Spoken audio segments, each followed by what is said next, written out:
मत्ती 7:13। सकेत फाटक से प्रवेश करो, क्योंकि वो फाटक और सरल है, वह मार्ग जो विनाश को पहुंचाता है, और बहुत से हैं जो उससे प्रवेश करते हैं। क्योंकि सकेत है वो फाटक और कठिन है वो मार्ग जो जीवन को पहुंचाता है, और थोड़े हैं जो उसे पाते हैं। यहाँ पर 2 फाटक हैं। एक विश्वासी के जीवन में भी हमेशा 2 मार्ग होते हैं, एक दुष्ट का है और दूसरा परमेश्वर का है। हमें एक का चुनाव करना होता है। प्रभु चाहता है कि आप सही चुनाव करें। जो फाटक चौड़ा है उसमें बहुत सारे लोग जाएंगे क्योंकि वो आसान है। हमेशा आप क्या चुनाव करते हो? एक इंसानी तौर पे अगर हम देखें तो हम क्या चुनाव करते हैं? हमेशा सरल का चुनाव करते हैं। ये हमारी आदत है। हम ये नहीं देखते कि ये फाटक कहाँ पहुंचाएगा। आपने शुरुआती चीजों को नहीं देखना, उसके एंड में क्या है जो विनाश को पहुंचाता है। आज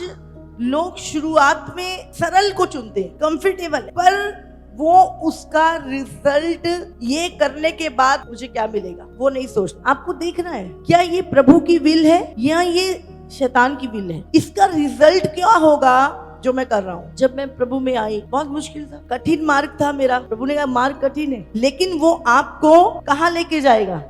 जीवन की ओर। लेकिन आप चौड़े और सरल मार्ग में अगर चल रहे हो तो हो सकता है चलने में आपको कंफर्टेबल रहोगे, आप जो मन को पसंद आ रहा है सब कुछ है, लेकिन उसके अंत में क्या मिलेगा? विनाश। तो हमें हमेशा जो कुछ भी हम कर रहे हैं आपको उसके रिजल्ट को सोचना है। 1 यूहन्ना 2:15, तुम ना तो संसार से और ना इस संसार की वस्तुओं से प्रेम रखो।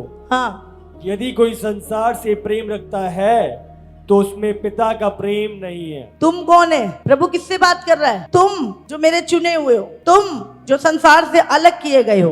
क्योंकि जो कुछ संसार में है अर्थात शरीर की अभिलाषा और आंखों की अभिलाषा और जीविका का घमंड वह पिता की ओर से नहीं परंतु संसार ही की ओर से है। प्रभु कहता है शरीर की अभिलाषा और आंखों की अभिलाषा और जीविका का घमंड वो पिता की ओर से नहीं है। बहुत सारे लोग अपने मन की चीजों को पूरा करने के लिए बोलते प्रभु की आवाज मुझे आई, जबकि उनके मन की और उनकी भावनाओं की आवाज है वो। संसार और उसकी अभिलाषाएं दोनों मिटते जाते हैं। बड़े बड़े राजा हुए, बड़े बड़े सिकंदर हुए, बड़े बड़े ज्ञानी हुए, कहाँ है आज वो? दुनिया की कोई भी अचीवमेंट कहाँ है? वो मिट गई। वो राजा, उनके महल आज खंडर हैं, पर जो परमेश्वर की इच्छा पर चलता है वो सर्वदा बना रहेगा। आपके घर जो है वो कभी खंडर नहीं बनेंगे, आपका जीवन कभी पुराना नहीं होगा।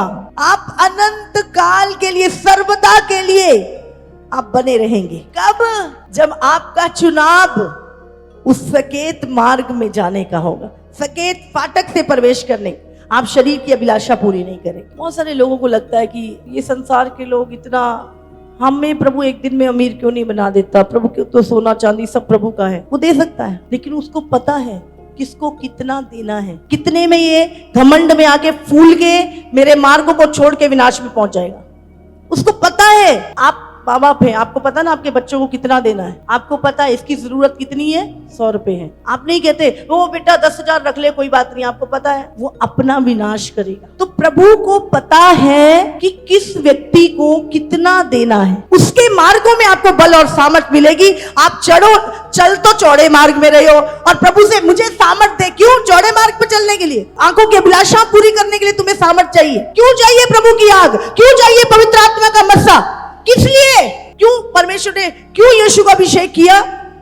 क्योंकि वो सेवा कर रहा। जब आप उसको अपना आनंद बना लेंगे तो आपके आनंद भी पूरे हो जाएंगे। जब प्रेशर आते हैं तो हम हड़बड़ा के गलत डिसीजन नहीं लेते, हम प्रेयर में बढ़ते हैं, हम उपवास में बढ़ते हैं। हमें पता है कि परमेश्वर कुछ और हमसे बात करना चाहता है, कुछ और इस संघर्ष में हमें सिखाना चाहता है। ये नहीं कि प्रभु तू इससे निकाल ले। कई बार प्रभु को हमें परीक्षा में एक चीज बोलनी है कि प्रभु जब तक ये पूरी ना हो जाए मुझे बुद्धिमानी और सामर्थ्य दे कि मैं इसमें पास होके निकलूं। हम हमेशा एक प्रार्थना करते हैं, बस प्रभु खत्म कर दे, निकाल दे मुझे। हमें एक चीज, प्रभु मैं जानता हूं मैंने कुछ गलत नहीं किया, मैं आपकी विल में हूं परमेश्वर।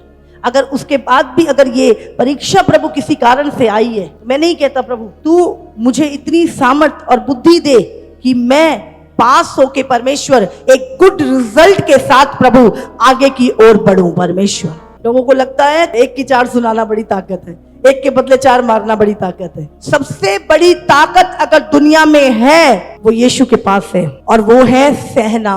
इसलिए अगर आप सह रहे हैं तो आप समझ लो आप यीशु की सामर्थ में चल रहे हैं। सबसे बड़ी सामर्थ है।